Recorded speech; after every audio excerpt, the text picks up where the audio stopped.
shady organizations that want your organs, a video game within a video game, and a secret hidden at Evergreen Mills that might change your view on this game forever. This is the final Fallout 3 Iceberg, where we look at the most unknown and obscure things from the game. If you love Fallout or Icebergs, then you should consider subbing. We have tons of Fallout Icebergs on the channel, from Fallout 3 in New Vegas all the way up to Fallout 4. We also have so much more content on the way for you guys, and we're excited to get it to you. 2 large videos every week. If you appreciate our content, maybe leave us a like and enjoy the vid, guys.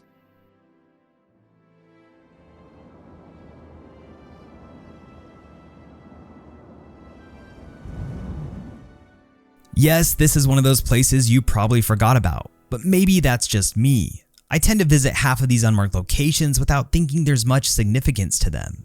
But a lot of the time, there's usually some type of backstory. Fallout 3 is full of haunting ruins and tragic landmarks, as well as constant debris and clutter. But sometimes the most cursed places in the wasteland are the ones that make you say, why? Insert the Irradiated Outhouse. Located southwest of the dairy farm, this unmarked location is one of the strangest and more forgotten puzzles in Fallout 3, at least in my opinion. At first glance, it looks like someone, a very determined someone, tried to build a makeshift porta-shelter using an outhouse and 4 ruined cars, presumably as a form of defense against the wasteland's wildlife like the Yaogoi. But just look at this place. Would you risk your life here? The creator basically said, fuck it, just stack a couple of sedans on top of your toilet and the mutated black bears won't harm us. There's just one teeny problem. Well, one small problem on top of the already piss poor idea to begin with, and that's the fact that they built it on top of a radiation pool. The entire area is soaked in toxic waste. You take rads just by standing there, and unless you have an unlimited supply of radaway, which even if you did, why would you waste it in a dump like this? This place is really an all-around death trap. But wait, there's more. Next to the outhouse is a bathtub with 2 boxes of ammunition, and inside the tub you can find a single bottle of Nuka-Cola Quantum, which if you watched our other YouTube Iceberg will ring a bell since you can get addicted to this shit. Ironically, one of my latest saves is from the making of that video, so every time I spawn into the game to grab content, my character is in this weird Daisy hangover. I digress. This bizarre unmarked location tells a tiny story. An enterprising survivor tried to build a fortified shitter. They stacked cars to fend off Yaogoi, they brought ammo, they stocked Quantum, they even installed a bathtub because, I don't know, hygiene? Maybe another bad defense mechanism? But none of it worked and the radiation overwhelmed the spot. Oh, and at higher levels, it becomes a spawn point for rad scorpions, the Yaogoi I mentioned before, or even death claws. So if the rads don't get you, the monsters will. This place is just another piece of Fallout's beautifully deranged world building, a testament to human stubbornness and terrible fortification decisions. There are places in the capital wasteland that feel like they were made for the sole purpose of disturbing you, and some for the sole purpose of simply existing. Not to challenge you, not to reward you, just to get under your skin or make you think why. One such place is known only as the Shelter, an unmarked location buried beneath an intact bridge near this building. To find it, you'll have to know exactly where to look. It's just under a bridge east of West Metro Station. If you're wandering blindly, chances are you'll walk right past it. But if you start seeing a blue and yellow truck parked in the eastbound lanes and a pair of eerily patriotic Valkyrie statues nearby, you're close. Once you find the entrance, things take a turn from mundane to curious. At first glance, it looks like a harmless abandoned hideaway, but as you step inside, you notice it's different. Just past the door is a bizarre little arrangement. It's not loot, it's a message. Deeper inside, you'll find a mannequin with a plunger crown. A trail of plungers snakes across the walls and ceiling like some kind of cracked out performance art. Following them leads you to a skeleton, arguably the artist behind this madness, lying beneath the final plunger on the ceiling, as if mid-climb when reality gave out on him. Of course, Fallout never skips the opportunity for dark comedy. Then there's this cool little garden gnome, and if you look at him, he's got a shit ton of Med-X needles stabbed directly into his eye sockets. Oh, and there are 49 plungers. Yes, someone counted them, and I'm inclined to simply believe them rather than count them myself. The shelter has no quest tied to it, and that's what makes it such a brilliant piece of Fallout design. As it turns out, this plunger beauty was the work of Bethesda artist Nathan Perkypile. Hopefully I said his name correctly. The same dev behind some of Fallout's most bizarre set pieces. Originally, this room was supposed to be part of the main questline, but it was deemed too silly to be seen by every player. So instead, they buried it in the dirt under a bridge for the lucky who stumbled upon it. I'm sure most of you are familiar with good old Sticky, the poor bastard found in Little Lamplight who has to leave the settlement because it's his birthday and now he's too old to live there. Tale as old as time. But what maybe a few of you don't know is that if you decide to help him get to Big Town, he'll start telling you these random stories and he never shuts up. And was our brave hero scared? No, not at all. He laughed in the face of danger. Ha ha ha. He beat up the monster and everyone cheered. The end. Thank you very much. There are 3 different stories in total that you can get. One is about a giant ant, one is about a giant mutant, and one is about an alien that, you guessed it, is giant. You can let him drone on and listen to his stories, and you might as well because it's a long ass walk and he's slow, or if you have a high enough speech skill, you can tell him to stop talking.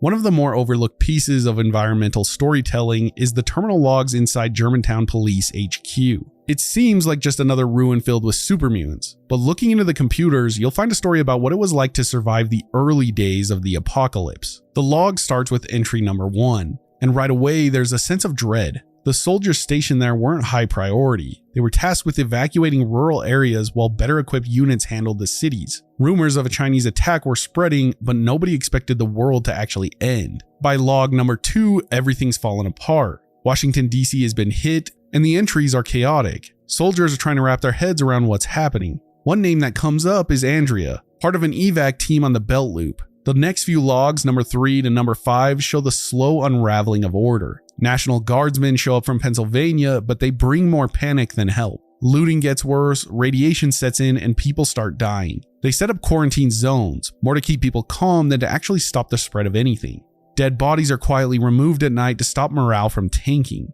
Log number 6 gets a little dark. Nancy, who's a nurse, ends up becoming sort of a spiritual support figure, writing about running out of supplies. The guardsmen send search teams out looking for more, and it doesn't work. The next entries show what happens when the meds run out. People die slowly, comforted by painkillers, booze, and any hope they can find. Nancy hides the fact that she's going bald from radiation sickness by wrapping her head in a cloth, just to avoid scaring the others. Her final entry is a quiet goodbye. She hopes her sisters made it out alive. There's also a set of 911 calls stored in the terminals, little tidbits of what people are going through in real time. One man calls while his house is burning down, and another spirals into a full-blown panic attack, rambling about the chaos around him. The last call ends with someone reporting a break-in, but the intruder on the line speaks calmly. Almost too calmly. It's pretty unsettling. What makes these entries so interesting is that they don't feel like scripted drama. They feel like real people trying to keep it together while everything around them falls apart. We already know this kind of collapse happened all over the country in Fallout's world. Sometimes we hear about it in quests or we piece it together from scenes. But there's something about reading it through terminal logs that just hits different. It's not flashy and it's not exaggerated. It's human tragedy. This one will be quick, but it definitely had to make the list. It's a perfect example of coming across the classic Fallout humor. In the sewer waste station, you'll find 21 teddy bears scattered across the floor and on several conveyor belts. But these aren't just tossed around randomly. Some are set up in very specific and very questionable poses. A few are holding bottles of whiskeys, others have cigarettes, grenades, chems, or even weapons. One in particular stands out. A teddy bear face planted into another bear's lap, with a bottle of scotch casually sitting next to them. Another bear is just on its own, surrounded by an ashtray, a pack of smokes, and a Chinese pistol. Watching maybe? I won't go further into that. It really is a random ass place. But these teddy bear scenes have become pretty iconic for Fallout 3. I'm sure the more diehards have at least seen them in memes online or something to that effect.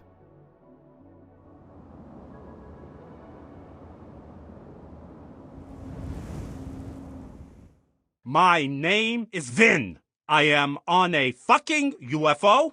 I'm from Flatbush and I want to get home. Can I get a taxi, please? How's that, huh? That work for you, Starstruck? You wake up in a cold metal chamber. There's strange lights piercing your irises. Machines are humming in foreign frequencies. There's alien voices you can't understand. Welcome to Mothership Zeta, and welcome to one of the darkest pieces of Fallout lore.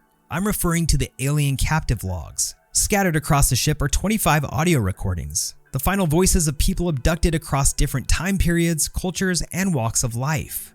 They're not physical holotapes, at least not normally. They're stored in your Pip-Boy's Notes tab. But what they lack in gameplay impact, they make up for in existential horror if you were to put yourself in their shoes. These aren't necessarily Easter eggs. They're living history, at least in Fallout lore. They're a twisted archive of humanity trapped in cold storage. Examples such as Dr. Morrison Rand abducted in 2041 while walking to his car are fun to listen to in that they add to the immersive gameplay. Leaving the college campus, headed to my car, I saw a blinding light. It just appeared in the sky, directly over me. I was blinded. Frozen mid-stride by a blinding light, he wakes up in a cage, recording his name, profession, and final thoughts. Why? Because the aliens made him. He theorizes they're building some kind of cosmic museum, collecting species and individuals like library books. His voice is terrified but curious, like a man witnessing his own extinction through an academic lens. Then there's Madeline Wallace from Cincinnati, a cheerful 1950s housewife abducted alongside her husband and children. Hello there, I'm Madeline Wallace. Of the Cincinnati Wallaces? Well, I'm here on this rocket ship. I'm with the strange men, the spacemen. She's so upbeat and so pleasantly oblivious that it's chilling. She talks about her son Arthur being thrilled to be on board like they're on some Captain Cosmos set. But as her tone shifts, you realize she doesn't understand what's really happening. She's not narrating a fun family trip, she's documenting the last moment before her family vanishes into alien storage. Then there's moments of rage we get to hear from an unnamed man filled with fury and screams for his family, only to be silenced mid-recording. Each log is a different slice of humanity. A Union soldier, a samurai, a 21st century businessman. Hell, even a pre-war conspiracy theorist. Some are calm, some are horrified. One even laughs. But all of them have one thing in common. They're trapped. These recordings were required before being put into stasis like forced confessions. The aliens, of course, want to know who they're collecting. Maybe to study us, or maybe to catalog us. Or maybe just because they can. And if you collect all 25 logs, you unlock the Alien Archivist achievement. Congratulations. You've heard the cries of the forgotten. The voices the stars tried to bury. What the fuck is this thing? You got some kind of Martian sex machine, you sick f***? Oh, no way! We've got a lot of political intrigue too, and you really see that come through in the character of Desmond Lockhart. His ongoing battle, which he calls the Great Game, just shows how deep the old world's secrets run. Desmond isn't your average ghoul. He was born over 250 years before the bombs dropped, and spent his pre-war life working for British intelligence. He was smart, ruthless, and well-connected. Someone who moved through shadows dealing with world leaders, spies, and corporate players. When it became clear the world was heading for nuclear disaster, people like Desmond started doing whatever it took to survive. That's where the Great Game comes in. It wasn't just war, it was sabotage and long-term power plays. Some people tried to beat the apocalypse through cryogenic freezing, brain uploads, or mutations. Desmond took a different route. He deliberately exposed himself to radiation, turning into a ghoul so he could live on while his enemies didn't. It worked, but it came at a price. He outlived his rivals, but he lost part of himself in the process. His biggest rival was Professor Calvert, another major player in the game.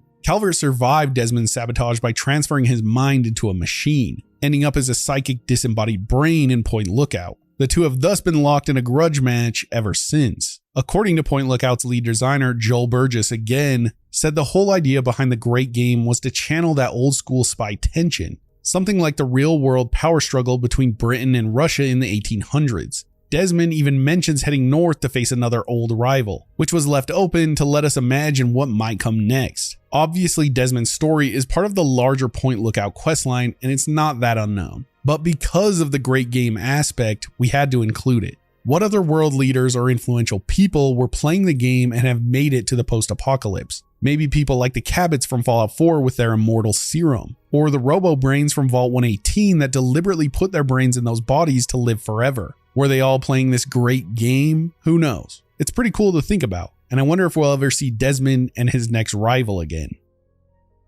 Some things probably weren't meant to be found, but that's never stopped anyone in the wasteland. One of Fallout's mysteries hides out in the swamps of Point Lookout. a bloodstained book called the Krivbeknih. It looks like your typical cursed object, but it's tied to something far stranger, an ancient unknowable entity known as Ugh-Qualtoth, the kind of being that scrambles your brain just thinking about it. The book originally belonged to Constance Blackhall, a figure of mythic status among the swamp folk. Before and after the bombs fell, she was known for her strange and unsettling rituals. She also just happened to be the sister of Richard Dunwich, the same Dunwich tied to all that weirdness out in the capital wasteland. With the Krivbeknih in her hands, Constance led disturbing ceremonies deep in the marshes. But once the book was stolen, her grip on the region seemed to fade, and the darkness only deepened. Years later, a ranger brought the book back from the disastrous expedition. His son Jamie Palabris ended up taking it with him into the Dunwich building, hoping to hang on to something that reminded him of his father.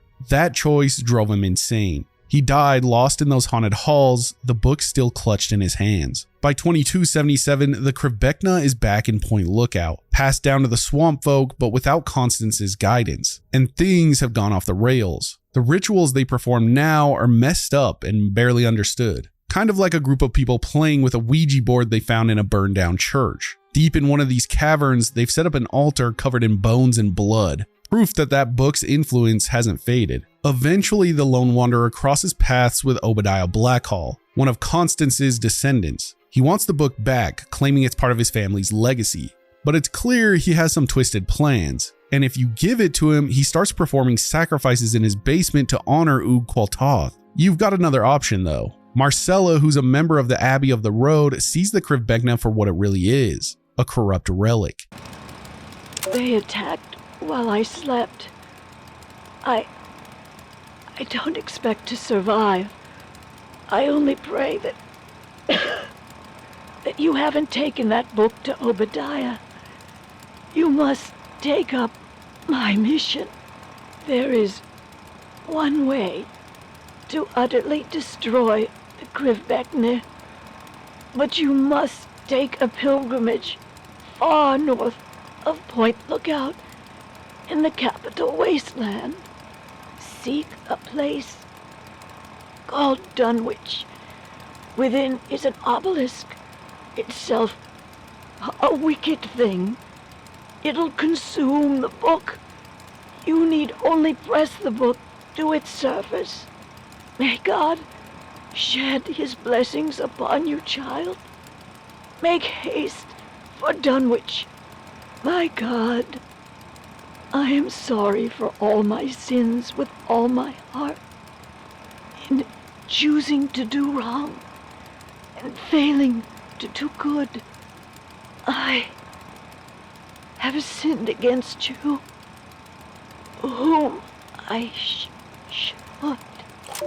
She asks the Wanderer to destroy it inside the Dunwich building, which, like much of this story, is a direct nod to Lovecraft's The Dunwich Horror. The whole quest has references to the Necronomicon and the infamous Abdul al-Hazred, which pulls Fallout deeper into that horror territory. If you choose to destroy the book by pressing it against the strange Dunwich obelisk, it bursts into flames, along with any of the nearby ghouls. And then it gives you a reward with good karma, and a sense of finality, like you've chosen sanity over the madness. Also, the name Krivbeknih was originally just placeholder gibberish. Joel Burgess, the lead designer of Point Lookout, threw it in during development, but then it stuck. A nonsense name for something that feels a little too real.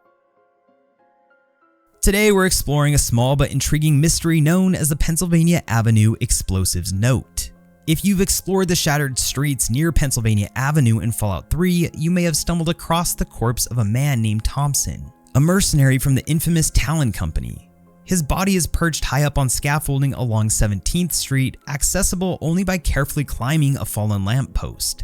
This location alone adds a sense of secrecy and urgency, suggesting Thompson's final moments were anything but peaceful. But what truly piques our interest is the note Thompson was carrying. It reads, "The explosives have been placed along Pennsylvania Avenue as instructed. The electrical switch is located on the first level of the scaffolding on PA Avenue.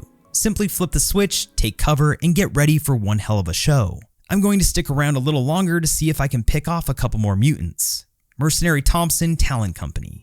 This note gives us a glimpse into the tactics and mindset of Talon Company, a ruthless mercenary group notorious for their brutal methods and cold professionalism. Talon Company, as many survivors know, operates entirely on profit and lacks any semblance of morality. They've been hired by mysterious clients to keep the capital wasteland in perpetual chaos, targeting any hopeful do-gooders trying to rebuild civilization. The Pennsylvania Avenue explosives plot suggests a targeted attempt at either ambushing a group of super mutants or creating large-scale havoc. Thompson clearly expected a spectacular explosion indicative of Talon's style. Dramatic, devastating, and without hesitation. Unfortunately for him, his ambition to eliminate a few extra mutants cost him his life. Perhaps he underestimated the threats lurking around Pennsylvania Avenue, or perhaps he was betrayed by the very chaos he aimed to create. This unassuming note not only reveals the ruthless nature of Talon Company, but also encapsulates the tragic irony of the Capital Wasteland, where plans rarely go as expected and violence often meets a sudden and bitter end. So next time you're wandering the streets of Pennsylvania Avenue, keep an eye out. You never know what other secrets and dangers lie just beneath the surface. Danielle's book. Does it sound familiar? Does it ring a bell? It might, since it's one of those objects you pick up once and never look at again. But you likely have it in your inventory thinking it has some type of broader purpose. This is one of Fallout 3's most subtle mysteries and an item you can find but never use. A tattered moldy thing providing no stat bonuses or a quest attached. Surprisingly, this thing is not even a mention in the official game guide. It's a book quietly sitting on the floor of Foggy Bottom Station next to a bench at the far eastern end of the platform. You can pick up Danielle's book, carry it when you first think it has a purpose, attempt to read it, which you can't, then try and sell it, which you also can't, but you can drop it when you realize the 1 pound of weight isn't worth lugging around in the wasteland. The Brotherhood scribes, who pay for pretty much any scrap of text, won't even touch it, so it's just there. Some players who found it early on thought it was a glitch, perhaps a leftover dev file. Others swore they had found it in multiple playthroughs and pinged the Reddit forums to help find its broader purpose, while others saw it and went on paying no mind to it. In the Germantown Police HQ, you can find an impound terminal entry that references Faye Danielle. The entry doesn't explain much, just that she was listed in a routine report. So here's my theory. Danielle was likely a cut character. Her book? Likely a cut quest item, or maybe just a book to add random background lore. Maybe she was meant to be tied to the metro system, or part of a side quest that got scrapped late in development. Now, as for her book, it's still down there waiting for you to discover it if you haven't already. Danielle's book is one of Fallout's quietest unsolved riddles. It's just a simple name, and a story that was never finished. Everyone knows the big names in Fallout 3, the Brotherhood of Steel, the Enclave, and the Outcast. But then there are the smaller players. That's where Littlehorn Associates comes in. It's a name most people either miss entirely or just shrug it off as unimportant. But you'll soon realize that there's something strange going on here. Let's start with the basics. Littlehorn Associates sounds like some kind of accounting firm, or maybe just a legal outfit. But this is the Capital Wasteland. People don't pay taxes, they trade in caps and murder. You'll find these associates in a shed near the scrapyard. It's run by a guy named Daniel Littlehorn, and he's not interested in scrap or salvage. His business is death. Specifically, he pays for the ears of people with good karma. If you've taken the contract killer perk, you can walk in, toss a few ears on the table, and walk out with a nice pile of caps. And if your karma's tanked all the way to very evil, you get an extra cut. What makes this place a little creepy isn't just the ear selling, it's the entire atmosphere. You can literally kill one of them and the others will barely react. One might even say better than me, just like it's another Tuesday. There's no loyalty here, just business. And that's kind of the point. Daniel hints that their work is meant to go unnoticed, and beyond that, nothing. We don't know who they're working for, why they want the ears, or what they're doing with them. Maybe they're collecting data. Maybe it's ritualistic. Maybe it is just about turning chaos into profit. Whatever the case, they're ghosts. In a weird way, Littlehorn Associates is the dark mirror of the Regulators, the group that's tied to the Lawbringer perk. The Regulators track down evil people and reward you for bringing in justice. Littlehorn & Co. wants the opposite. They want the blood of the good. You'll never see the two factions cross paths, but thematically, they're perfect opposites. It'd be wild to see them actually interact. Maybe in a remaster or even in the Fallout TV show, if Lucy ever ends up in the Capital Wasteland. At the end of the day, Littlehorn Associates asks a question most people probably don't want to answer out loud. What's the going rate for a piece of your conscience? Every now and then I come across a note in Fallout and think, Who seriously had the time to sit down and write this? The hidden stash note definitely fits that bill. You'll find it in a sewer system that's pretty easy to miss. You can get there either through a manhole near Seward Square North Metro, or another one a bit northwest of Metro Central along Pennsylvania Avenue. Just know that there are a bunch of super mutants down there. You'll need to fight your way into the southern part of the sewer, and then you'll find 2 skeletons laid out beside a staircase. Next to them is a laser pistol and the note. It gives us a good idea of what happened to these guys. It looks like these 2 came looking for a stash that may or may not have existed. Here's what it says. JP is a lying, toilet-sucking, good-for-nothing, rat-brained bastard. The stash doesn't exist. We searched everywhere down here and nothing. Not one lousy gun. We managed to pick up some ammo, but that's about it. Now we're stuck here with those damn mutants streaming in and out of the tunnels. What are those bastards even doing? I snuck some of our supplies at the end of the southeast tunnel under some debris. There's no way we can sneak past the bastards carrying it all by ourselves. Hell, I'll send JP down here next time to retrieve it. See how he likes it. Ryder was clearly pissed and probably desperate. Whether JP actually betrayed them or was just full of bad info, we don't really know. But the stash, that part turned out to be real. Follow the directions and you'll find some ammo, some explosives, and even a copy of Tumblers Today. In reality, yes, this is just a nice little environmental note left around so that you can do a quick scavenger hunt. But people probably miss it all the time or ignore what the note even says. Let's not pretend like we don't. But it's cool that they leave these little hidden things, in my opinion. It's just another good example of that.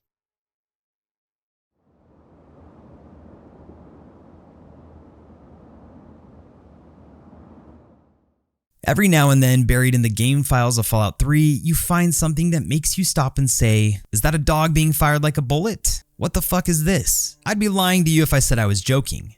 Meet PhilFunProjectile, also known internally as Doggy. PhilFunProjectile is a cut projectile asset in Fallout 3. It's literally a dog model, specifically a vicious dog, turned into a projectile. When fired, it emits a barking sound as it flies through the air. No, this object isn't a mod itself, but it also cannot be spawned in-game and must be attached to a weapon or attachment point via mods. If you go the distance and decide to leverage this in-game object by attaching it to a weapon through a mod, then congratulations, since you now have a gun that shoots barking eyeless dogs. The story behind it comes from that same Nathan Perkypile that I mentioned before, who worked on Fallout 3, Fallout 4, and led art direction for Fallout 76. In an interview, he admitted, quote, I didn't know how to do this, and told Phil I always wanted to see it in a game because I thought it would be hilarious to have a gun that shoots dogs. So his colleague, level designer Philip Nilsson, just went and did it. He made the projectile, gave it a bark, literally speaking, and then named it PhilFunProjectile, and then proceeded to nestle that sumbitch deep in the files, waiting for some modder to find the inside joke and uncover it to the world. Like I mentioned, it's completely unused and doesn't have a gameplay purpose, particularly for console players unfortunately, since they can't access these mods. But it's one of the most cursed, beautiful pieces of dev chaos in Fallout 3's backend code. The model has no eyeballs, as I mentioned before, making it even creepier, like some kind of rejected enemy. But it's pure Fallout, and all thanks to 2 devs just trying to make each other laugh during the dark, sausage-festy nights of gameplay development. Of course, I'm kidding. There was also women developers there too, so shout out to them. Sure, this doggy might have never made it into the wasteland, but deep in the forgotten files and in the hearts of modders everywhere, the dog bullet lives on. This one is super quick, since apparently there's an unused Outcast Mr. Gutsy variant. Based on Nexus's mods, which is currently the only way to access this Gutsy skin, this mod changes the army skin of Sergeant RL3 using quote, unused Outcast variant, quote. The description goes on to say that it's just a simple texture swap for the companion Sergeant RL3, especially suited for anyone doing an Outcast playthrough. Truly, I can appreciate the advice for those who are on the Outcast playthroughs. It honestly adds to the immersive experience. So if you comb your way through game's textures files and you're deep in uncovering everything in this game, you should find a skin for the Outcast variant, but with no model. However, you can still use a skin on an identical model. When I was looking this up, I also learned that there is a GEC entry for an Enclave Mr. Gutsy, but no files or resources of any kind exist. If you continue to follow this trail, you'd remember that we later get an Enclave skin Gutsy with Broken Steel's add-on. And this leads me to an even broader piece of the iceberg that I later learned, and that's the fact that the Brotherhood and Enclave were to receive their own uniquely skinned sentry bots at one point in development. So the devs really were trying to bring this to production. However, the only unique Sentry Bot skins used in the game are US Army bots and Outcast. And if you look at the Enclave Sentry Bots, then you'd find that they use the generic Steel skin. So my hunch is that there was likely a rush in bringing the game and its add-ons to fruition. So these additional textures never got to see the light of day. But now we know that Mr. Gutsy was supposed to have even more personality, at least on the outside. In Fallout 3, there are the usual ways to boost your stats. Level up, grab a perk, maybe pop a chem if you're desperate. But found in Big Town is one of the weirder methods, carrying around a pool ball. The Lucky 8 ball is exactly what it sounds like, a black billiard ball with the number 8 on it. Nothing fancy, of course, but if it's sitting in your inventory, it quietly bumps up your luck stat by +1. Just having it on you makes you luckier. To get it, you'll need to help out a guy named Time Bomb. He's injured after a super mutant raid on Big Town. Heal him up, and once things settle down, he'll give you the 8 ball as a thank you. And honestly, it kinda does. You can't use it and you can't equip it, and you can't even launch it with a rocket launcher like most junk. But once it's in your inventory, you'll see a little message that says good luck added. And then when you drop it, the game hits you with, you don't feel as lucky anymore. What makes this item unique is how it works under the hood. Unlike temporary buffs or perks that show up under status effects, the Lucky 8 ball permanently increases your special stat. That +1 luck can even help you qualify for perks like better criticals, which normally require at least 6 luck. It's low key, but powerful. It'll stay active no matter where it is in your inventory. Forget about it at the bottom of your junk pile, still works. There's even an interaction with the almost perfect perk. If you take it while the Lucky 8 ball is in your inventory, your luck can hit 10. But if you drop the 8 ball later, your stat actually drops back down to an 8. The Lucky 8 ball is also hidden in the files of Fallout New Vegas, but they didn't use it anywhere and it's not placed in the world. One thing's for sure though, if you've got it in your inventory, you've got a little extra luck on your side. In the Jury Street tunnels, among the grime and raider debris, sits a machine called the Wonder Meat Maker. It was built in 2277 by a raider scientist named Ryan Brigg. It looks more like something you'd find in a back alley kitchen than a lab, but it works, and it's how we get Molerat Wonder Meat. You're probably wondering what that stuff is. Basically, it's Molerat meat that has been cured with Wonder Glue. Yeah, just Wonder Glue. According to Briggs's note, if you combine the two and seal them inside his machine, you end up with jerky that's not only edible, but apparently has a nutty aftertaste. Making it is simple. Just grab a piece of Molerat meat and a tube of Wonder Glue, both of which are usually lying around nearby, and then just toss them into the Wonder Meat Maker. A few seconds later, you've got a chunk of Molerat Wonder Meat ready to eat. What makes it worth the effort is the effect. Regular Molerat meat gives you 5 HP. This stuff, it gives you 20 HP for the same radiation cost, which is basically none. And if you've got a food sanitizer in your inventory, that boost jumps up to 24 HP, putting it up there with some of the better foods in the game. Who knows how this all works, but in Todd's words, it just does. This is the legend of the pint-sized slasher, an urban myth from before the bombs fell, a boogeyman parents whispered about when their kids acted up. According to the Capitol Post, the pint-sized slasher was a child-sized killer, allegedly responsible for the Linden Street slayings in Washington, D.C. back in 2052. The only known survivor, Christopher Atkinson, watched his brother Sean murdered right in front of him. According to Police Chief Joseph Field, the wounds were inflicted at a height consistent with the child, and that's where the myth really took hold. Retailers quickly capitalized. The slasher became the second best-selling Halloween costume in America, right behind Captain Cosmos, of course. A child-sized killer turned into merchandise, a murder weapon turned into a toy accessory, a tragedy turned into a marketing tool. But for some, the story never died. Decades later, Vault Tech overseer Braun became obsessed with the legend, so much so that he created the costume, mask, outfit, plastic knife, and programmed it into his Tranquility Lane simulation. There, the lone wanderer can wear the mask and turn the cheerful suburb into a suburb riddled in fear. Once it's on, the residents flee in terror. Braun's experiment was working, not just controlling people through fear, but turning an urban myth into an interactive sadism. But the story doesn't end there. In Fallout 4, nearly 130 years later, a ghoul murderer in the Commonwealth finds one of the old costumes in a plaza. Consumed by self-hatred and fascinated by the slasher's infamy, he dons the mask and the persona. When a wastelander tries to take it from him, he kills. Now he stalks College Square, a ghost in a mask waiting for the next excuse to lash out. You can even find 2 masks in Point Lookout, one in room 1K of the Homestead Motel and one in Kenny's Cave. Are they real? Are they replicas? We don't know and never will since the game doesn't explicitly state it. But they're likely replicas since the killer was marketed to hell and back. And the fear remains. Even Bethesda leans into the mystery. The official Fallout 3 trailer from E3 2008 features the pint-sized slasher article in the opening newspaper if you pay close enough attention. But what if it's not? Friends, your future may not be as secure as you think. Secure as you think. Secure as you think. And in Fallout 76, the legend has spread even further, from DC to Appalachia. And this is really badass considering us players get to marinate in the fact that the devs really leaned into the East Coast lore when the slasher continues to make appearances on this side of the US. I don't know about you, but I think that detail is really cool. This is the proof that some urban myths don't die, they evolve.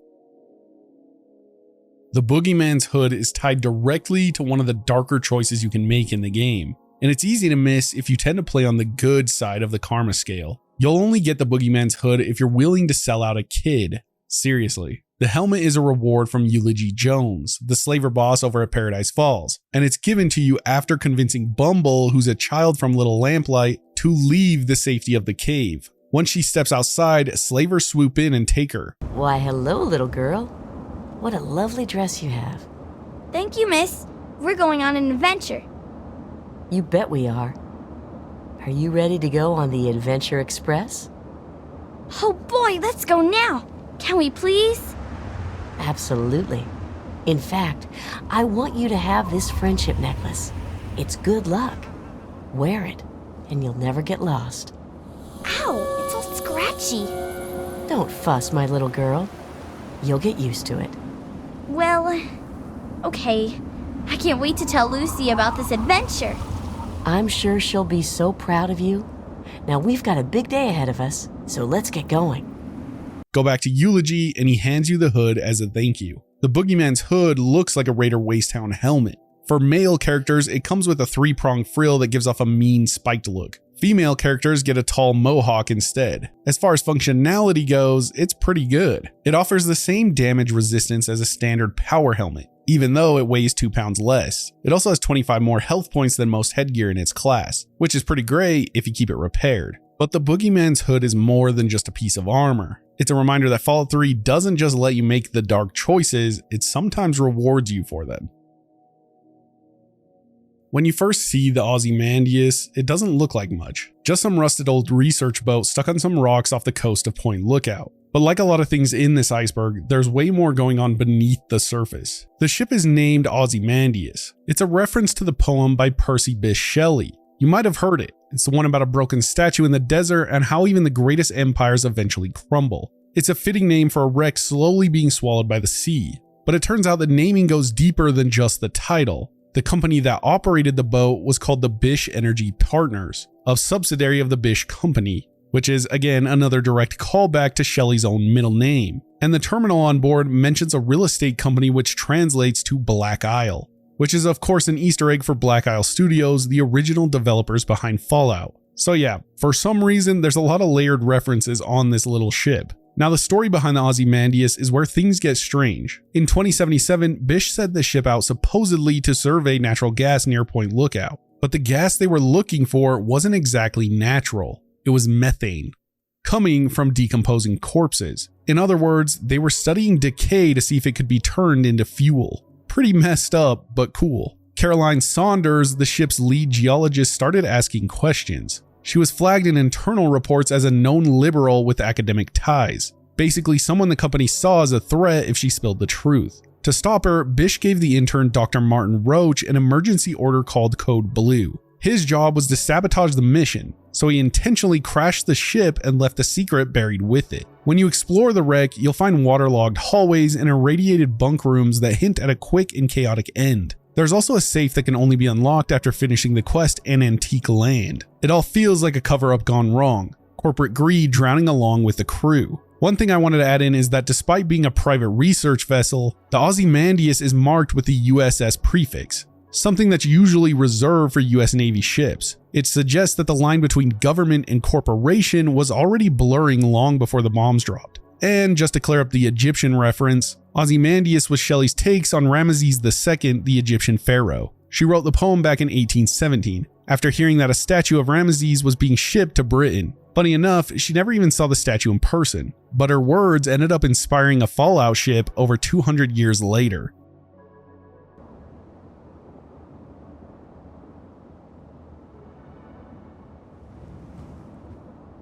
Buried within the terminals of Vault 101 and inaccessible without console commands sits a forgotten string of text logs known as Overseer's Message. These messages were meant to appear at key moments during the game, specifically during the intro sequence and the later quest Trouble on the Home Front, but were ultimately scrapped from the final release. So what are these messages? In total, there are 5. The first 3 were intended to display at the beginning of the game, while the last 2 were related to the quest Trouble on the Home Front. Rather than voice the lines, I'll throw them up on screen and add some music as if you were reading them in a terminal log.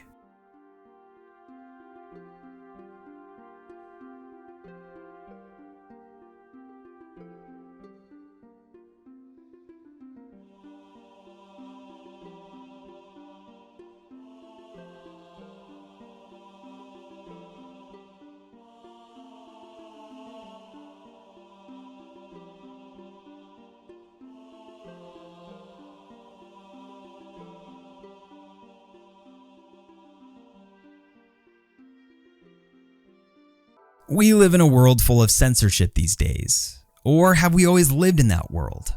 One of Fallout 3's more fascinating corners of history lies in the censorship and regional differences in the Japanese version of the game. When Fallout 3 was released, its dark humor, moral ambiguity, and post-nuclear themes struck a chord with players worldwide. But not every region got the same experience. In Japan, the game underwent some major edits, especially when it came to themes of nuclear destruction for obvious reasons. Let's start with Megaton, arguably one of the game's most iconic moral dilemmas. In most versions of Fallout 3, players can either defuse the dormant atomic bomb in the center of town, or side with Mr. Burke and detonate the entire settlement for the amusement of Tenpenny Tower's elite. But in the Japanese version, the choice is removed entirely. Mr. Burke is gone. The option to blow up Megaton doesn't exist, and you can only disarm the bomb. Why? Well, simple, it's the bomb. In a country where the atomic bombings of Hiroshima and Nagasaki are living memory and central to national history, depicting the detonation of a nuclear weapon in a populated area, even a fictional one, was seen as deeply insensitive. Now, to avoid controversy, Bethesda removed the option entirely.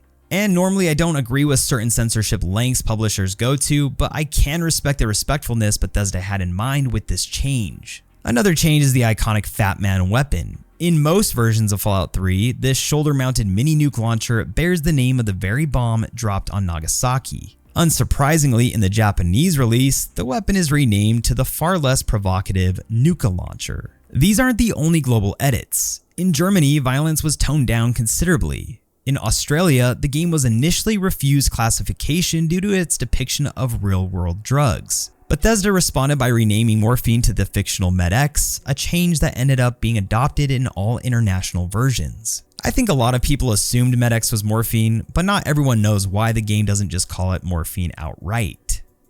In India, the game was pulled entirely by Microsoft due to cultural sensitivities, particularly regarding the depiction of Brahmin, which is the sacred two-headed cows in the Fallout universe. But the Japanese version is perhaps the most telling of how localization can change the very soul of a story. Fallout 3 is a game about choice, good, evil, or somewhere in between.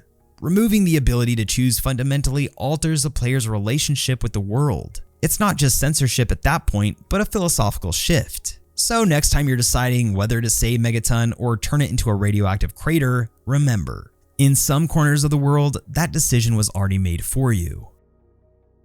The Fallout devs have always shown love for classic horror and sci-fi writers. Names like H.P. Lovecraft and Stephen King pop up all over the place. But there's another name that shows up if you're paying close attention: Ray Bradbury. You might know him from Fahrenheit 451 or Dandelion Wine. But in this case, we're talking about the Martian Chronicles, Bradbury's series of loosely connected short stories about humans colonizing Mars, and all of the cultural fallout, no pun intended. That brings us to a hidden spot in Fallout 3, the Mcclellan family house, located at 2026 Bradley Place in the ruined Georgetown neighborhood. You might think it's just another bombed out house in the wasteland, but it's not. The address itself is the first clue, which is a direct nod to Bradbury's short story, August 2026, There Will Come Soft Rains, which is one of the standouts in the Martian Chronicles. Inside, the house feels frozen in time. The bedrooms are still arranged, toys are scattered across the floor, and a teddy bear left near small skeletons of children. Everything just stopped the moment the bombs dropped. In the middle of it all is a powered down Mr. Handy robot,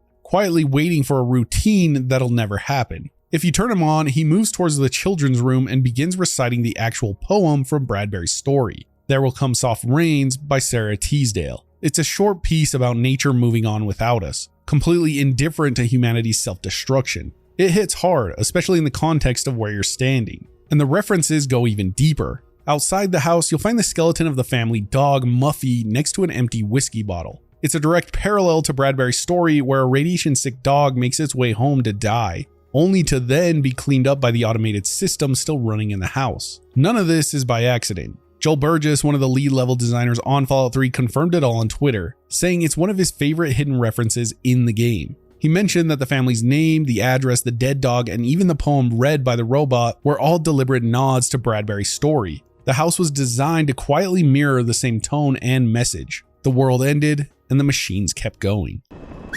Yeah, doggy, doggy. Oh God, I hate that animal. Sometimes in Fallout 3, it's the smallest things that hit the hardest. One of those is a short holotape called Almost Home. It's easy to miss, not just because of how hidden away it is, but because of a known glitch that can keep it from spawning at all. You're meant to find it on a body of a scavenger northwest of Broadcast Tower KB5. If everything works as intended, you'll find it on his corpse out in the wasteland, but sometimes due to a bug, the body just doesn't appear. If you want to force the encounter, you can use a few console commands. This one takes you to the spawn point, and if nobody's there, you've hit the glitch. To fix it, type this, which basically brings him back to life, warps him to your location, and then puts him down so you can loot him like normal. He'll be hostile anyways after being resurrected. But honestly, it's a lot of effort for one holotape. Worth knowing it's there, but maybe not worth chasing unless you're a completionist. Even then, are you really completing it if you use console commands? The tape itself is only a few lines long, but those few words carry more weight than some full-blown quest lines. It gives us an idea of someone who's just trying to survive. Someone who wasn't a hero or a villain, just a guy trying to get home to people who mattered.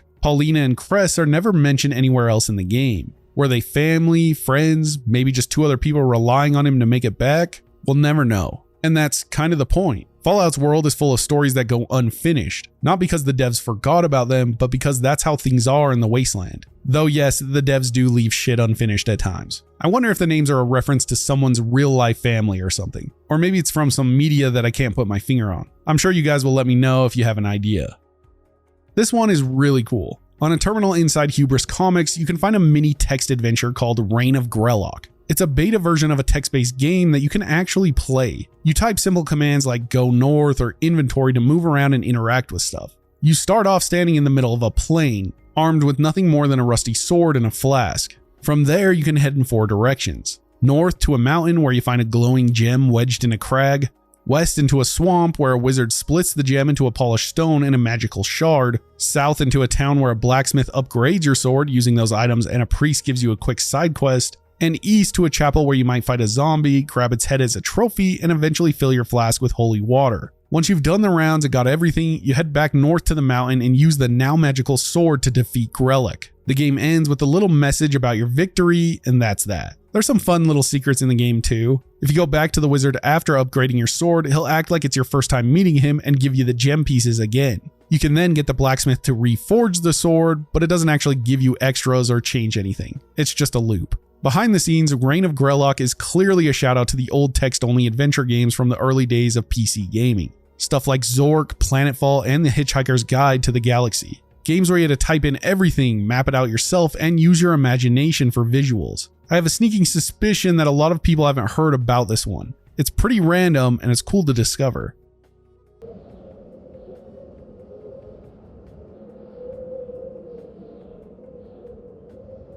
Hidden deep in the files of Fallout 3's Point Lookout DLC is a cut holotape never meant to be seen in-game. It's a document equal parts absurd, authoritarian, and apocalyptic. This is the new Plague Pamphlet. You won't find it in a locked room. The only way to access it is through console commands. It's hidden away like some vaulted away piece of government propaganda, and that's exactly what it reads like. Titled The New Plague and You, the pamphlet was allegedly distributed in 2059 by the Presidential Fitness Program. Yeah, you heard that right. The same people that ran mandatory push-ups in school gyms were apparently in charge of biological containment. We shouldn't be too surprised since this is Fallout after all. If you take the time to read it, there's some solid humor in there. Things like, know the signs, safeguard yourself and your community by identifying symptoms of the new plague, profuse sweating, unexplained swelling, massive external hemorrhaging, and new ideals such as socialism. Bleeding from the eyes and wanting fair wages were both signs you've been infected. The pamphlet outlines a handy 3-step process. SIR, C for confirmed symptoms, isolate, and report. Preferably to your nearest federal fitness registry where friendly federal professionals are waiting to take your blood and sign you up for fabulous prizes like fuel rations or a domestic vacation. The new plague is described as a social disease, something easily caught during activities like ice cream socials, cruising Main Street, promiscuous activity, sodomy, and of course, attending fairs and festivals. So what's the best protection? Stay home and enjoy a novel or home-cooked meal, the pamphlet suggests. No, this wasn't COVID-19, at least officially. But behind the absurdity is a darker truth. The new plague wasn't a joke, it's canon. Referenced through Fallout lore as a bioengineered virus developed during the Resource Wars. The US government used it as both biowarfare and a population control tool with roots that led to the FEV program. So while the tone of the pamphlet is chipper and absurd, the implications are horrifying. This is government propaganda at its darkest, using humor and national pride to normalize surveillance, isolation, and mass biological sampling. It's cut content, but it fits too perfectly into Fallout's world to be ignored. The new Plague Pamphlet is a reminder that in the Fallout universe, the scariest monsters weren't always in vaults or even aliens for that matter. Sometimes they were in DC, wearing a suit and holding a clipboard. You're exploring the Museum of Technology in Fallout 3, flipping through old logs, system errors, and shutdown notices, and then this strange little message pops up. Say it with me. The infection has been removed, the soul of this machine has improved. Why does this sound so damn familiar? At first, it just sounds like a cheesy IT update. Maybe some poetic tech analyst trying to show off. But if it feels weirdly familiar, that's because it is. The quote is a lyric from a 2003 industrial metal track called Archetype by the band Fear Factory, a group known for blending metal, cyberpunk themes, and artificial intelligence paranoia. Fallout 3 doesn't just borrow the lyric, it doubles down. The terminal also mentions something called the Archetype FF06 mainframe, FF for Fear Factory and 06 potentially referencing the track's place on the album. The entry is signed off by B. Bell, an unmistakable nod to Burton C. Bell, the band's lead vocalist. So why reference a 2000s metal band in a game about nuclear fallout and 1950s Americana? Well, because underneath the retro charm, Fallout has always been about more than just nukes. It's also about technology evolving beyond its creators, about identity fractured by code and war. Themes Fear Factory explored decades ago, and Fallout continues to echo. The infection has been removed, the soul of this machine has improved. For most, this is just another corrupted file on a forgotten terminal. But for us, at least we know the history behind it. The Great House of LOD. The name alone sounds ominous, like a forgotten cult or a cursed building buried beneath the marsh. I'm kidding. I work in data, so when I first read this, my thought was that LOD stood for level of detail and was part of some script for the devs. The Great House of LOD was never seen in-game, never mentioned in dialogue, and never part of any questline, so therefore it was cut. But it does exist in the files of Fallout 3's Point Lookout DLC.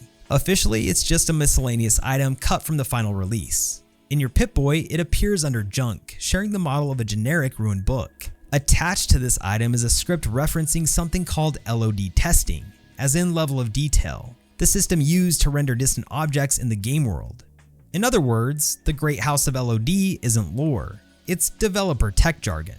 A test subject likely used to measure how the game's LOD system handled distant models and item spawning.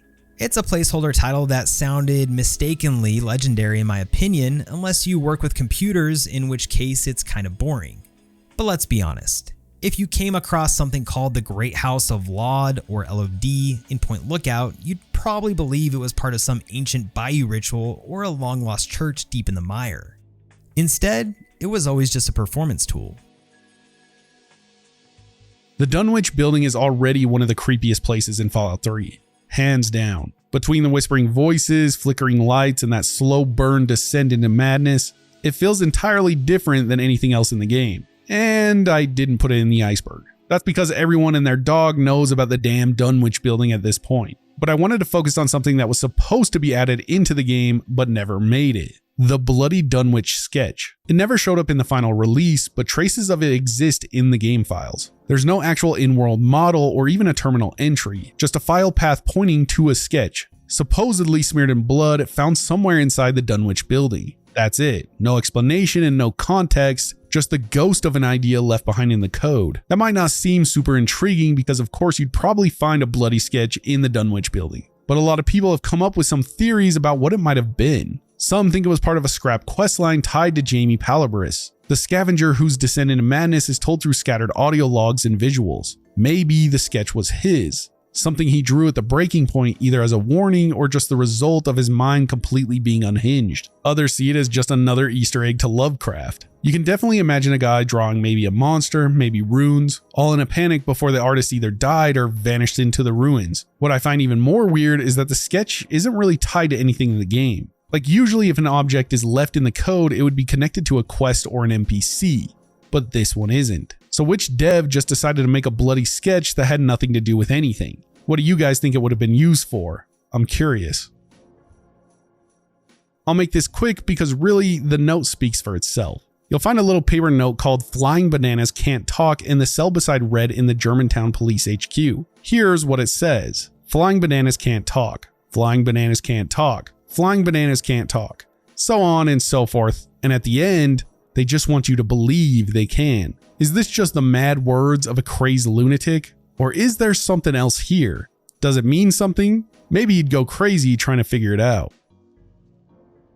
Fair warning, this one gets pretty dark. Evergreen Mills is a heavily fortified raider stronghold built into a ruined industrial site. The area includes a surface scrapyard, several shacks, and a massive underground section known as the Evergreen Mills Bazaar, where things take that much darker turn. The bazaar shifts the tone from a combat zone to something resembling a raider-run vice den. The underground area features pool tables, stripper poles, bar counters, and living quarters, all suggesting that Evergreen Mills doubles as a raider hub or social center. It's actually pretty cool to run into for the first time. It made me wonder if they had plans to let evil characters be allowed in here, similar to Paradise Falls. Further into the bazaar reveals a more unsettling aspect of all of this. Near the top level is a room guarded by underdressed raiders, some labeled with titles like Raider Madam. It looks like a freak-off party was going on in here, and I'm being dead serious with that. The worst part is that you'll notice that there are cages here.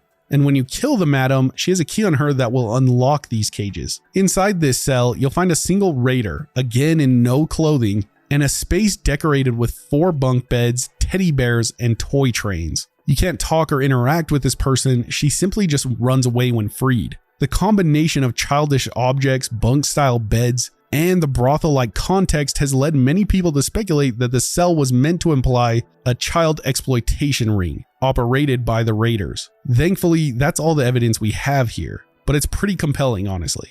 The implication is never referenced in any terminal, holotape, or quest. Yeah, it's pretty messed up. This marks the end of our Fallout 3 Iceberg montage, at least for now. We can't wait to share with you our 7-hour-long video sometime this month. Remember guys, enjoyed time is never wasted time, and we'll see you in the next.